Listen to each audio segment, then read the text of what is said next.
Break के बाद आपका फिर से स्वागत है 89 स्वदेश पर। बाजार ने हफ्ते की शानदार शुरुआत की है। निफ्टी ने लगाई है डबल सेंचुरी और निफ्टी बैंक है करीब पौने 400 अंक ऊपर। ऊपरी स्तरों से थोड़ा थोड़ा दबाव दिख रहा है, लेकिन तेजी का मोमेंटम बाजार में बरकरार है और आज मिड कैप स्मॉल कैप में भी माहौल अच्छा है। और ये माहौल अच्छा होने की पीछे की वजह यह है कि आज जो ग्लोबल संकेत भी बाजार के लिए पॉजिटिव थी और डोमेस्टिक फ्रंट पर कुछ मैक्रो पिक्चर और सॉलिड होती नजर आ रही है भारतीय इकोनॉमी की। चौथे नंबर की इकोनॉमी हम बन गए हैं। केंद्र सरकार को रिकॉर्ड डिविडेंड मिला है आरबीआई की तरफ से, जो सरप्लस ट्रांसफर के जो फिगर आए करीब पौने 3 लाख करोड़ रुपए के आसपास के। तो इन सारी चीजों के चलते माहौल बढ़िया है और मॉनसून का तो क्या ही कहना, मौसम सुहाना है। पूरे देश से तस्वीरें हमारे पास आ रही हैं। तो समझते हैं कि क्या बाजार की ये तेजी क्या कंटिन्यूड रहेगी, आपको दांव कहां पर लगाना है, क्या एफआईज का सपोर्ट मिलेगा, कौन से की रिस्क हैं बाजार के लिए। इन तमाम मुद्दों पर चर्चा करने के लिए हमारे साथ जुड़ गए हैं LIC mutual fund asset management के सीआईओ निखिल रूंगटा। निखिल जी, बहुत शुक्रिया आपका समय देने के लिए। स्वागत है आपका 89 स्वदेश पर। निखिल जी, हम चर्चा कर रहे थे कि मैक्रो पिक्चर जो है, जो इकोनॉमिक जो स्ट्रेंथ है, वो तो विजिबली अच्छी है, उसमें कोई दिक्कत नजर नहीं आ रही है। लेकिन हमने देखा था पिछले कुछ दिनों में, पिछले अगर महीने की बात करें, एफआईज तो थोड़ा वोलेटाइल थे, लेकिन डीआईज ने भी थोड़ा हाथ रोक के रखा हुआ है। क्या आपको लगता है कि मॉनसून के ऑनसेट के बाद, कुछ अच्छे मैक्रो सुधरने के बाद डीआईएस की तरफ से पार्टिसिपेशन बाजार में बढ़ने वाला है यहां से? नमस्कार Abhishek ji, and good morning to you and your viewers as well. देखिए, मॉनसून ऑनसेट हो गया है आफ्टर अ लॉन्ग टाइम। बहुत सालों बाद ऐसा हुआ है कि मॉनसून एक्सपेक्टेड टाइम के पहले आया है। ये हमारे लिए बहुत बढ़िया, इंडियन मैक्रो के लिए इट्स अ गुड न्यूज। साथ ही साथ हमने कल परसों देखा है कि प्रोडक्शन जो हुआ है उसका भी काफी ज्यादा, आउटपुट बहुत बढ़िया निकला है उसका। तो मैक्रो लेवल पे चीजें बहुत बढ़िया हो रही हैं। अभी आपने पूछा है कि भाई डीआईआईज ने रिसेंटली हाथ कम खोले थे और एफआईआई ने ज्यादा खोले थे।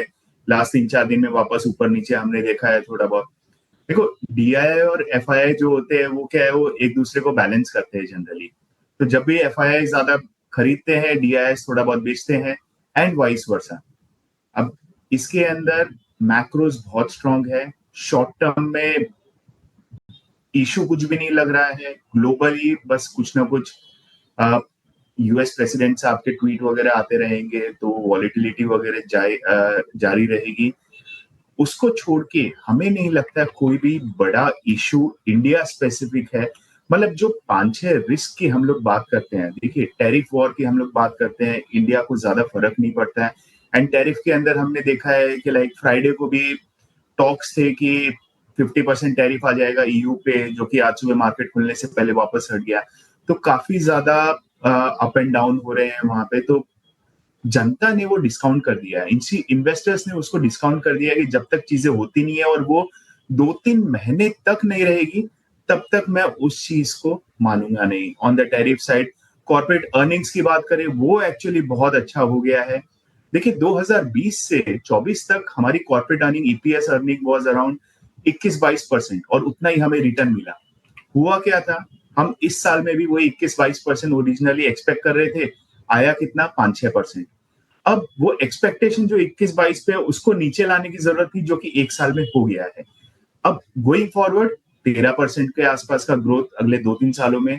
और जो नंबर आए हैं, देखिए एक पॉइंट पे जो दिखता है कि भाई ग्रोथ 10% से कटा है, 5% से कटा है, लेकिन ग्रोथ तो नंबर्स में जो सामने दिख रहा है वो होता है। मार्केट रिएक्ट करता है आपके एक्सपेक्टेशन से। तो एक्सपेक्टेशन आपकी इतनी कम थी कि जो एक्चुअल नंबर आए हैं वो या तो एक्सपेक्टेशन मीट कर रहे हैं या एक्सपेक्टेशन से बहुत बढ़िया है। इसीलिए नंबर्स के बाद हम देख रहे हैं गिरने वाले इतने नहीं गिर रहे, लेकिन जो इक्वल टू या बीटिंग एक्सपेक्टेशन है उनमें बहुत अच्छा रिटर्न मिल रहा है। लास्टली, ये जो फ्लोस की आपने बात की, देखिए आप ही के one of the print version ने पब्लिश किया था 2 हफ्ते पहले कि 22 साल के बाद में अभी एफआईआई का जो स्टेक है इन 500 कंपनीज, इट्स बिलो डीआईआई। वो अभी 17.2 पे है और हम 17.6 पे पहुंच चुके हैं। इसका एक और रीजन, मतलब लोग पूछते हैं कि भाई 17.2 है, और कितना बिकेगा? भाई बेचने को उनके पास कुछ रह ही नहीं गया आज के तारीख में, क्योंकि 17.2 में भी मेजोरिटी तो आपकी स्ट्रेटेजिक इन्वेस्टमेंट है। जिन एमएनसीज की सब्सिडियरीज इंडिया में है, वो कभी मार्केट में पैसा आएगा नहीं, तो वो कभी बिकेगा नहीं। तो उन्होंने पिछले 3-4 साल में इतना बेचा है, अब उनके पास बेचने को रह नहीं गया है। तो हमें नहीं लगता है कि फॉरेनर्स के पास ज्यादा कुछ है, ये शॉर्ट टर्म ऊपर नीचे चलता रहेगा। डोमेस्टिक फ्लोज बहुत स्ट्रांग है, तो वो पैसा देखो, आपने जैसे कि बताया है कि उन्होंने हाथ बांध रखे थे, लेकिन जब जरूरत थी तब हाथ खोले भी। तो अब जब जरूरत नहीं लग रही है तो थोड़ा बहुत वापस कैश एक्रू किया, अब जरूरत लगेगी वापस उसको मार्केट में डाल देंगे। तो ऐसा शॉर्ट टर्म हम नहीं देखेंगे, बट लॉन्ग टर्म में things are very good. Geopolitical tension जो बॉर्डर पे हुआ वो हमने देखा, वो अच्छी चीज नहीं है, लेकिन हिस्टोरिकली हमने देखा है कि market have majority of the times में ग्लोबल मार्केट को आउट परफॉर्म किया है इंडियन मार्केट ने, जब भी बॉर्डर के ऊपर टेंशन रही है। तो रिस्क पर्सपेक्टिव से हमें कुछ भी नहीं लगता है। इंडियन मैक्रो स्ट्रांग है, ग्लोबली इंडिया बहुत अच्छे सिचुएशन में है। तो हमें लगता है ये तेजी बरकरार रहेगी। शॉर्ट टर्म में क्या होता है, वो न्यूज फ्लो, आपके ट्वीट्स, इन सब ये सारी चीजें डिटरमाइन करेगी, but medium to long term में बहुत अच्छी चीजें लग रही है। बिल्कुल बिल्कुल।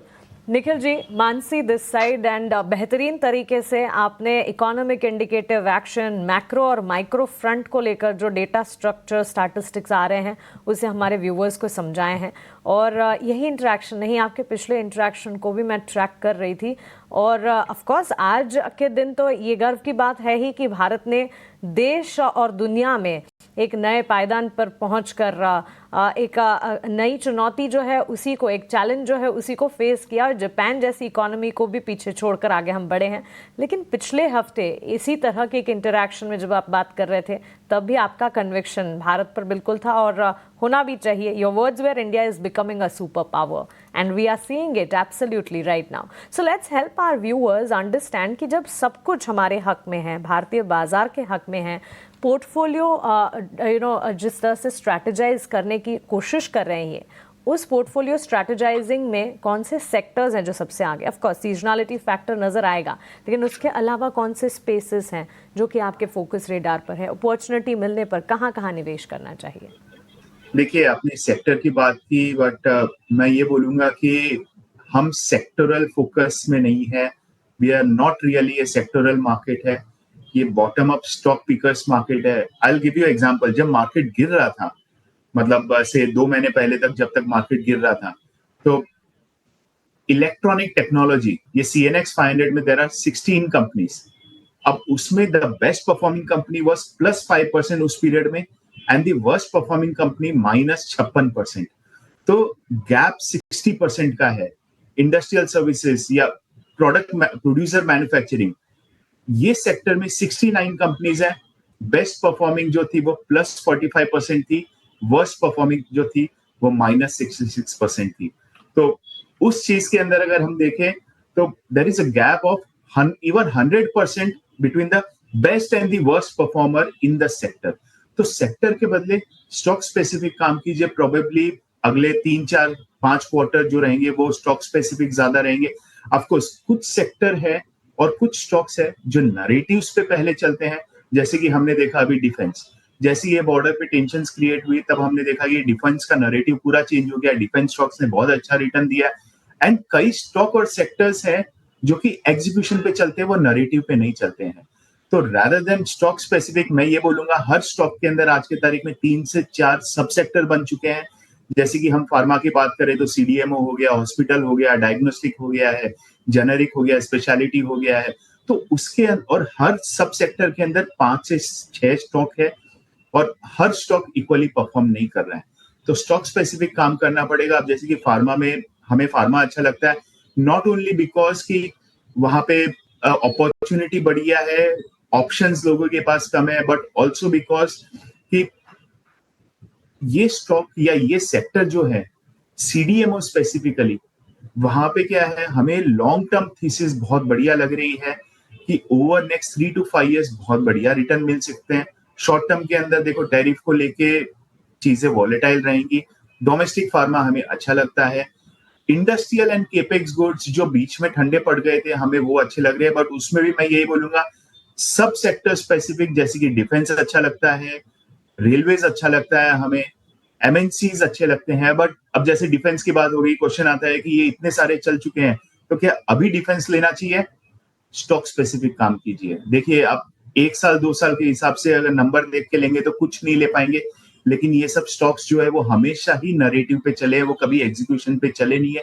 हमें 3 से 5 साल का होराइजन लेना पड़ेगा और शॉर्ट टर्म वॉलिटिलिटी डेफिनेटली रहेगी।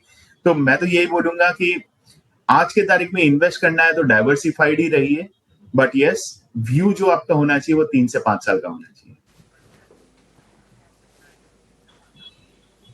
ठीक है, 3 से 5 साल का व्यू रखिए, थोड़ा लंबा सोचिए। बाजार में अगर आए हैं तो शॉर्ट टर्म मत सोचिए। शॉर्ट टर्म सोचेंगे थोड़ा पेन होगा, फिर वो बहुत सारे लोग झेल नहीं पाते, फिर बाजार से एग्जिट करते हैं, कहते हैं नहीं नहीं बाजार अच्छी जगह नहीं है। अच्छी जगह है, थोड़ा नजरिया आपको लंबा रखना पड़ेगा। निखिल सर, बहुत अच्छे से आपने गाइड किया हमारे दर्शकों को और हमारा भी मार्गदर्शन किया आपने, और बाजार पर भी अपना व्यू शेयर किया मैक्रो पिक्चर के साथ साथ। Thank you so much sir join करने के लिए आज हमें और हमसे विस्तार से बातचीत करने के लिए। फिलहाल इस शो को यहीं पर समाप्त करने का समय हो गया है। अगला शो बेहद